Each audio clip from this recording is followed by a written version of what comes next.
Gustong mapanalipdan ang ilang katungod isip trabahante ug mahatag ang katungod sa employer ang ilang obligasyon sa patas nga pamaagi ngadto sa trabahante. Kini ang uyukan sa reklamo sa napulo ka factory workers nga midangop sa Brigada Action Center aron magpatabang sa ilahang kahimtang nga kanunay na lang sila nga pasaligan apan wala di ay padulngan ang maong pasalig. Nagkanayon ang napulo ka trabahante gawas nga wala gihatag ang 13th month, wala sab kini benepisyo og nagdawat lang sa suhulan nga pinakaubos nga kantidad. Gihulagway sa maong trabahante nga sama sa gikadinahan ang ilang katungod og dili gawas nun sa pagtagamtam sa igong suhulan og balaod sa pamuo. Sa ilang gipadayag nga reklamo, gusto nila nga matapos ang pagsakripisyo sa mga kawani nga daw gigapos ang mga kamot sa pagkawhat og katungod. Gusto sab nila nga mapugnan ang nagpadayon nga sistema nga dili patas sa trabahante ug pabor lang kanunay sa management sa junk foods factory nga nagbase sa dakbayan sa Sugbo kaniadto apan karon ana-ana ang operasyon sa Northern Cebu. Ang Brigada Action Center mihimo na og tukbang lakang subay sa legal nga proseso nunot usab sa gipaabot nga reklamo sa mga factory workers.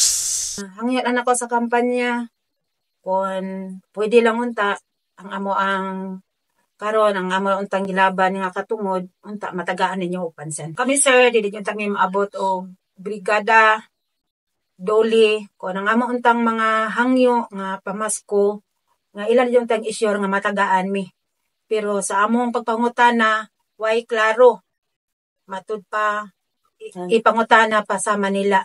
So bot ipasabot dili sigurado. In the heart of changing lives, ako si Brigada Alan Tangkawan sa 90.7 Brigada News FM Cebu, the Music and News Authority.